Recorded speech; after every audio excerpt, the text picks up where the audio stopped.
dont on a fait le 6 minutes, ainsi que quelques questions de jury. Voilà quelques propositions de développement qu'on peut trouver dans Carnet de voyage en algébrie, Nouvelle histoire hédoniste de groupes de géométrie et EuroX et NS. Alors, d'abord, un petit développement, bon, pas hyper ambitieux, mais très pertinent sur ce que veut dire le mot dualité. Nombre de familles libres à m éléments dans Kn, je suppose que K est un corps de cardinal Q, fini, versus le nombre de familles génératrices, cette fois-ci à n éléments dans Km. Vous voyez cet échange, donc voilà, ça sent beaucoup la dualité. En fait, ce nombre, là ici, c'est la même chose. Voilà. Il y a une égalité.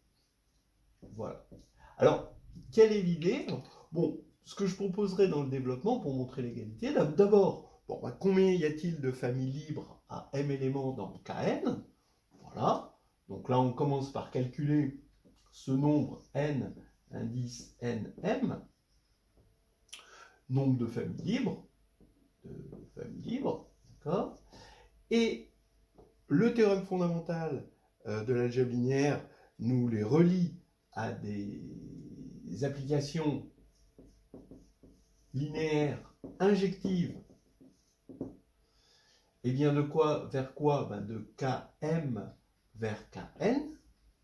Voilà. Puis c'est là qu'on appuie sur le bouton dualité et qu'on va avoir des applications linéaires surjectives, cette fois-ci de Km vers Kn. Et comment ? Ben, on a U donne U transposé. Donc il faut montrer évidemment que le noyau de U, quand vous prenez son orthogonale pour la dualité, c'est l'image de la transposée de U. Ce qui fera que quand on prend le noyau de U, comme c'est injectif, ça fait 0. Vous prenez l'orthogonale, ça fait l'espace tout entier, donc l'image, on va avoir quelque chose de surjectif. En partant de quelque chose d'injectif, on arrive à quelque chose de surjectif. Voilà. On réapplique le théorème fondamental de l'algèbre linéaire pour mettre ceci en relation avec les familles génératrices, mais cette fois-ci à n éléments, donc à n. Et on prend les cardinaux pour avoir une égalité avec n de mn génératrice. Voilà. Je le trouve assez... C'est une jolie suite de bijections qui sont très élégantes et qui peuvent donner lieu à un petit développement. C'est pas très difficile, mais c'est pertinent. Dans un hyperplan de Mn de K, deuxième développement qu'on peut trouver dans le carnet de voyage en algébrie, on peut trouver une matrice de rang R pour tout R. Donc vous prenez un R quelconque, bien sûr R entre 0 et n, il faut un R raisonnable, mais on peut trouver une matrice de rang R dans un hyperplan donné. Voilà. Alors, l'idée, et ça c'est une idée à développer, j'en avais pas parlé dans le 6 minutes, puis parce que je pensais en parler ici, c'est que on a la trace ici qui fournit une forme bilinéaire symétrique, trace de AB. Donc il y a AB, donc sur Mn de K, donne trace de AB. C'est évidemment linéaire à gauche, linéaire à droite, c'est symétrique parce que trace de AB est égale à trace de BA, et donc oui, on va avoir une forme bilinéaire, donc un morphisme qui a A donne trace de A truc, et ce morphisme, il va mettre en relation Mn de K et son dual. Voilà. Ça, c'est l'application qui a M donne trace de AM. Donc, c'est une forme linéaire. Et en fait, on montre que cette forme linéaire est non dégénérée. Donc, on a un isomorphisme ici. Et comment on interprète un hyperplan ? Un hyperplan, c'est le noyau d'une forme linéaire, a priori non nulle, même si là on ne s'en sert pas. Donc en fait, par ce biais, il suffit de trouver, donc on récupère une matrice A, et il faut trouver un M qui est de certains rangs R, tel que trace de AM est égale à 0, avec M de rang R, où R est fixé. Et là, on applique le théorème du rang à A, qui fait que c'est équivalent à la matrice IR avec R1 sur la diagonale, et on travaille là-dessus. C'est pareil pour la matrice orthogonale, où A, on va prendre sa décomposition polaire. Attention, c'est une décomposition polaire de matrice qui n'est pas forcément inversible. Hein. Donc il y a un petit twist dans la décomposition polaire. Voilà. Troisième développement. Alors celui-ci, il est dans Nouvelles histoires hédonistes de groupes et de géométrie. On a eu un endomorphisme sur un corps K quelconque, et X, il se trouve qu'il y a un théorème qui dit que ce X existe, tel que le polynôme minimal de U local en X est égal au polynôme minimal de U. Qu'est-ce que c'est que mu U? Mu U, c'est l'unique polynôme minimal pour la divisibilité, unitaire, tel que P de U égale 0. Lui, c'est la même chose, mais c'est pas P de U égale 0, c'est P de U de X, qui est égal à 0. Et le P de U, ici, c'était l'endomorphisme nul, le P de U de X, c'est le vecteur nul. Voilà. Et on sait, on sait l'existence. Bon, on l'admet parce que quand même, sinon, ça ferait peut-être un peu trop dans un développement de 15 minutes de montrer, et surtout, ce serait déconnecté du monde des formes linéaires. Alors, quand on a ce X, on va avoir le plus petit sous-espace U stable engendré par X. En fait, qu'est-ce que c'est que ce plus petit sous-espace U stable engendré par X? Il est engendré par U de X, si U de X ici est libre avec X, jusqu'à U d-1 de X, et on va prendre des minimales telles que ceci soit une partie libre. Et on arrive à montrer que ça, c'est bien le plus petit, ce sous-espace-là, par minimalité de D. D'accord ? Ça veut dire que quand on va rajouter UD de X, ce sera une partie liée. Et c'est bien un sous-espace U stable, et c'est forcément le plus petit. Eh bien, ce sous-espace, parce qu'on a choisi X comme ceci, va admettre un supplémentaire stable. Alors bon, bien sûr, je ne vous fais pas la pub pour ce théorème, c'est énorme, c'est le lemme de base, on pourrait l'appeler le lemme de Frobenius, parce que c'est le lemme de base qui permet de construire la fameuse décomposition de Frobenius, qui est un théorème profond, qui est un des théorèmes les plus profonds dans la réduction. Et donc, ça nous permet d'avoir un sous-espace stable. Un sous-espace stable, ça se voit parce que matriciellement, vous avez ici un 0, mais en général, on a un supplémentaire non stable. Les supplémentaires sont non stables. Alors que là, on est sûr d'avoir un supplémentaire stable, c'est-à-dire qu'ici, au lieu d'avoir une étoile, on a 0. D'accord ? Donc vraiment, au niveau de la décomposition, on assure un maximum de 0 dans la matrice. Voilà. Alors, quelle est l'idée et en quoi c'est relié aux formes linéaires? C'est que la preuve consiste à utiliser une forme linéaire importante et consiste à travailler, c'est-à-dire que ce sous-espace ici stable va être l'orthogonale d'un sous-espace qu'on va construire dans le dual. Voilà. Alors, quel sous-espace? Je peux vous le dire. Ici, on a E1, on a une base E1, E2 jusqu'à ED, ici, d'accord? Et on peut comme c'est une famille libre, on peut la prolonger jusqu'à EN, on la complète en une base, Et on va regarder phi égale ED étoile.